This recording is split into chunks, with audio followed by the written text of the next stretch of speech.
तो चलिए शुरुआत करते हैं। E RUPI, e that is how we spell it, ERUPI, यानी कि इलेक्ट्रॉनिक रुपए यूनिफाइड पेमेंट इंटरफेस। जी हां, तो ये एक वाउचर बेस्ड पेमेंट स्ट्रक्चर है जो कि सरकार ने लॉन्च किया है।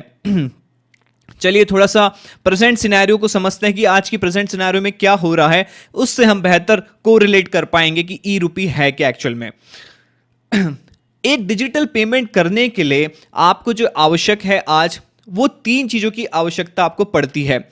सबसे पहले आपके पास एक स्मार्टफोन होना जरूरी है, उसके बाद एक इंटरनेट स्मार्टफोन में होना जरूरी है, और उसके साथ ही साथ आप एक थर्ड पार्टी एप्लीकेशन का प्रयोग करते हैं, जैसे कि बहुत सारे फिनटेक स्टार्टअप्स है वो थर्ड पार्टी एप्लीकेशन प्रोवाइड करते हैं, जिसके माध्यम से आप एक अकाउंट से, एक खाते से, एक मोबाइल से दूसरे मोबाइल या खाते में पेमेंट ट्रांसफर कर सकते हैं। लेकिन अगर ई रूपी वाउचर बेस्ड पेमेंट की बात करें तो यहां पे अब आपको ना ही इंटरनेट की जरूरत पड़ेगी और ना ही आपको थर्ड पार्टी एप्लीकेशन की जरूरत पड़ने वाली है। तो चलिए विस्तार में समझते हैं। जैसा कि मैंने नाम लिया है, e RUPI is a voucher based payment structure. इससे 2 चीजें निकल के आती है, पहला तो वाउचर और दूसरा पेमेंट। 2 चीजें हैं। वाउचर क्यों कह रहे हैं यहां पे, इससे समझेंगे। पेमेंट इससे कैसे होने वाले, पहले वो समझते हैं। तो पेमेंट 2 तरीके से हो सकते हैं ई रूपी में। एक तो एसएमएस के थ्रू हो सकता है और या तो क्यूआर बेस्ड पेमेंट भी हो सकता है।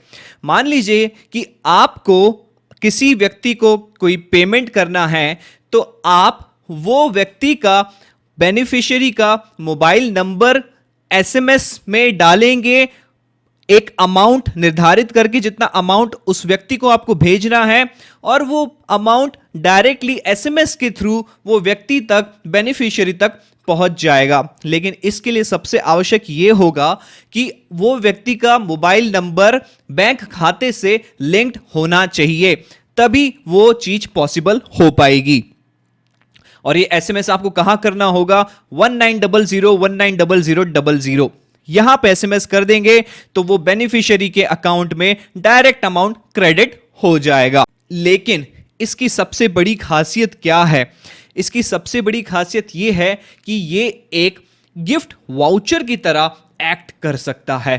कहने का मतलब क्या है, मैं बात कर रहा हूं इसके वाउचर बेस्ड एक फीचर के।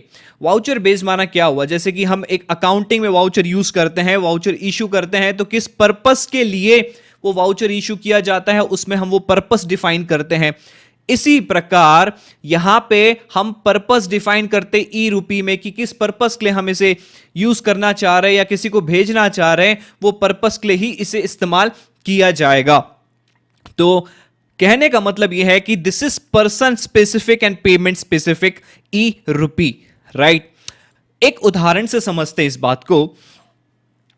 मान के चलिए कि निवृत्ति कॉमर्स लर्निंग ने किसी व्यक्ति को पैसा ट्रांसफर किया, और वो पैसा ट्रांसफर करने के पीछे ऑब्जेक्टिव ये था कि वो किसी गरीब को वैक्सीन लगवा के दे, कोविड की वैक्सीन वो लगवा के दे किसी गरीब को। ये पर्पस था निवृत्ति कॉमर्स लर्निंग का, और इसी पर्पस के लिए किसी व्यक्ति को अपॉइंट किया गया, उसे पैसे ट्रांसफर किए गए ई रूपी वाउचर के माध्यम से। तो इसका मतलब यह है कि अगर वैक्सीन लग रही है और वो पैसे से लग रही है, तो वो पैसा सिर्फ वैक्सीन लगवाने के इस्तेमाल में आ सकता है, यानी कि उसको आप रिडीम कर सकते हैं only when you go to the vaccination centre and pay for the vaccine, then only it could be redeemed. Vaccine के अलावा अगर आप कहीं इस्तेमाल करेंगे तो उसे यूज नहीं किया जा सकता। आप देखिए कि ट्रांसपेरेंसी कितनी बड़ी चीज यहां पे निकल के आ रही है, और ये लीक, यहां पे पेमेंट जो है, पेमेंट लीक होने की कोई भी गुंजाइश नहीं है। आप अब इसे बड़े लेवल पे जोड़ के देखिए। मान के चलिए कि कोई गवर्नमेंट एजेंसी है, गवर्नमेंट एजेंसी ने किसी अंडर प्रिविलेज पीपल को कोई सहायता पहुंचाने के लिए या पिछड़े वर्ग को कोई सहायता पहुंचाने के लिए कोई पैसा डिसबर्स किया। अब वो पैसा उसी चीज के लिए इस्तेमाल हो तो गवर्नमेंट ई रूपी वाउचर इशू कर रही है। तो ये पर्पस स्पेसिफिक हो गया, ठीक है।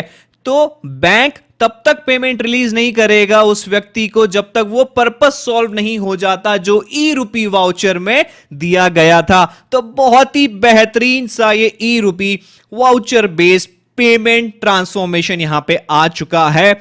और इसमें आप देखें, कॉमर्स के बच्चे अगर समझने की कोशिश करें तो ये रियल टाइम अकाउंटिंग और एक रियल टाइम ऑडिटिंग निकल के आ रही है। आशा करता हूं आप सभी को ये ई रूपी के रिलेटेड जितनी भी चर्चा है, सिग्निफिकेंट चीजें यहां पे आपको समझ आ गई होगी। और लेटेस्ट अपडेट जानने के लिए हमारे चैनल को जरूर से फॉलो करिए। तब तक ले टाटा, गुड बाय, टेक केयर दोस्तों, जय हिंद।